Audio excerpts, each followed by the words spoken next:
दिल्लीनिफ्राय त्रिपुरा प्रदेश कंग्रेस काजखौ अंगय आगरतला बिरखं खराव अंकर फाइगा बिजि सिंहा हासिनी कांग्रेस बदन साधनार बन लामसगैखा आगरतला बीर बिक्रम किशोर मानिक को बाहादुर बिरखं खराव फाइ कक्तमा थमने साका प्रदेश कंग्रेस काजखौ बिजि सिंहा बारा हा गनांगैनो आंचलिक दल दंग फिया हासिनी फातराव भोट निजराव काहामखै रेजाय ख्लायमाय हासिव तृणमूल कांग्रेस आगिव फाइका कचा मंत्री सुधीर रंजन बर्मन मजुमदार निजराव बर मंसाफान ख्लायमानिया ताबो हासिव तृणमूल कांग्रेस काहाम रेजाय ख्लायमाना आबा बर वानसगैमाया आंचलिक दलखै त्रिपुराव थंरुंग खोप्राय अंगैमाया हानि साका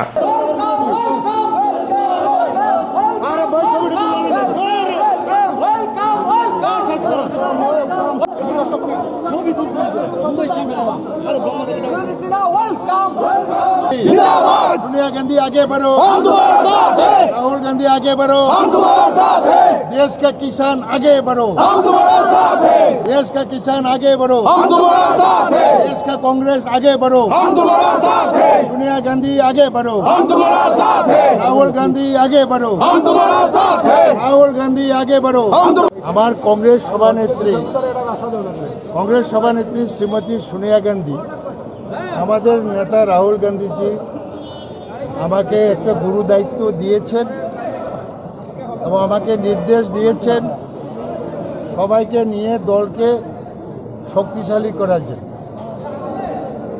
গণমুখী কর্মসূচি নিয়ে মানুষের কাছে যাওয়ার জন্য এবং আমরা আজকে প্রেস কনফারেন্সের মাধ্যমেও আমাদের ভবিষ্যৎ কর্মপন্থা আমরা অ্যানাউন্স করি এবং খুব শীঘ্রই নবগঠিত পিসিসির মিটিং ডেকে আমরা সাংগঠনিক রাজনৈতিক আমরা কর্মসূচি ঘোষণা করব এবং আমরা কংগ্রেস কর্মী সহকর্মী যারা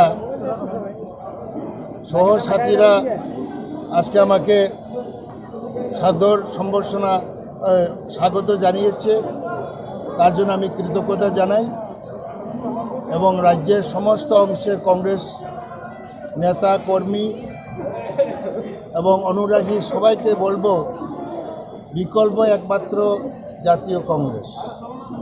দেশের অবস্থা খুব খারাপ, আপনারা আরও আমার থেকে বেশি বুঝেন, আপনারা মিডিয়ার লোক।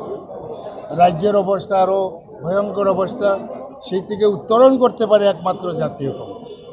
ধন্যবাদ।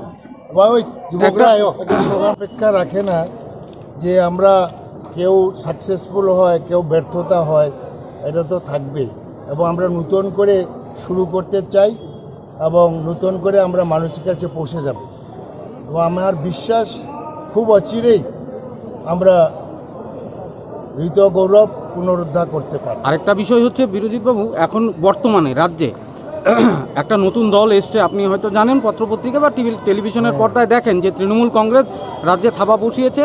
ওরা ওদের সংগঠনকে মজবুত করার জন্য প্রত্যেকদিন দলে দলে লোকজন জয়েনিং করছে, দলকে মজবুত করতে পারে। তারাও একটা আঞ্চলিক দল, ওয়েস্ট বেঙ্গল ভিত্তিক, তাদেরও ব্রাঞ্চ করার জন্য চেষ্টা করতে পারে, এটা তো অধিকার রয়েছে ডেমোক্রেসিতে।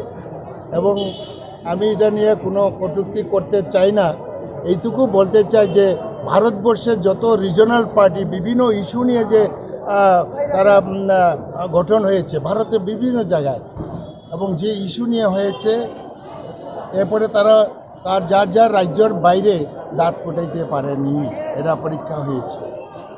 তামিলনাড়ুতে দেখেন দুইটা রিজনাল পার্টি পালাবদল করে ক্ষমতায় থাকে কিন্তু তামিলনাড়ুর বাইরে দাঁত ফুটাইতে পারে না। উত্তরপ্রদেশে দুইটা রিজনাল পার্টি, মায়াবতী 3 বার মুখ্যমন্ত্রী হয়েছে কিন্তু অন্য রাজ্যে তার পার্টি শিকড় গাঁটতে পারেনি। সোশ্যালিস্ট পার্টিও এইরকমই। সুতরাং আমি বিশ্বাস করি তারা করতে পারে, আমাদের কোনো আপত্তি নেই, তারা গণতান্ত্রিক অধিকার। ত্রিপুরাতে তো দুইবার ত্রিপুরার মাটিতে পরীক্ষা হয়েছে।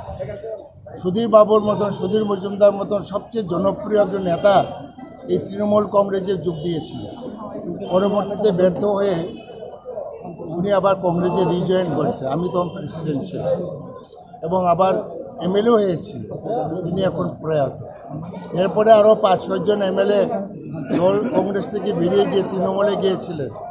এবং সেই পরীক্ষা নিরীক্ষাও ব্যর্থ হয়েছে। জানি না, এটা আমি কাদের বিরুদ্ধে কটূক্তি করতে চাই না। মমতা ব্যানার্জিকে আমি খুব রিগার্ড করি, ওনার সংগ্রামী চেতনাকে আমি বাহবা দেই, কিন্তু রিজনাল পার্টি আপনারা বললাম না। একটা লাস্ট একটা প্রশ্ন বিরোজিত বাবু জানতে চাইছি যে বিজেপি আইপিএফটি যে শাসক দল, বিভিন্ন রাজনৈতিক দল যারা বিরোধী দল, তারা হয়তো দলের কাজকর্মে বা দলের বিভিন্ন কর্মকাণ্ডে আপনারা হয়তো সন্তুষ্ট নন। রাজ্যে যে এই পরিস্থিতি একটা চলছে এখন বর্তমানে, তো আমি বলছি যে রাজ্যেও বলেন দেশও বলেন, এখন বিকল্প হচ্ছে জাতীয় কংগ্রেস। জাতীয় কংগ্রেস তারা দেশের যে অরাজকতা চলছে, রাজ্যে রাজ্যে অরাজকতা চলছে, এটা থেকে বেরিয়ে আসতে পারবে না একমাত্র জাতীয় কংগ্রেসের নীতি আদর্শ নিয়ে। বিষয়টা হচ্ছে যে জাতীয় কংগ্রেস তো আছেই, জাতীয় কংগ্রেসের সাথে কি তৃণমূল কংগ্রেস এটা আমি বলতে একসাথে পারবো না, এটা বলতে পারবো না। ন্যাশনাল লেভেলে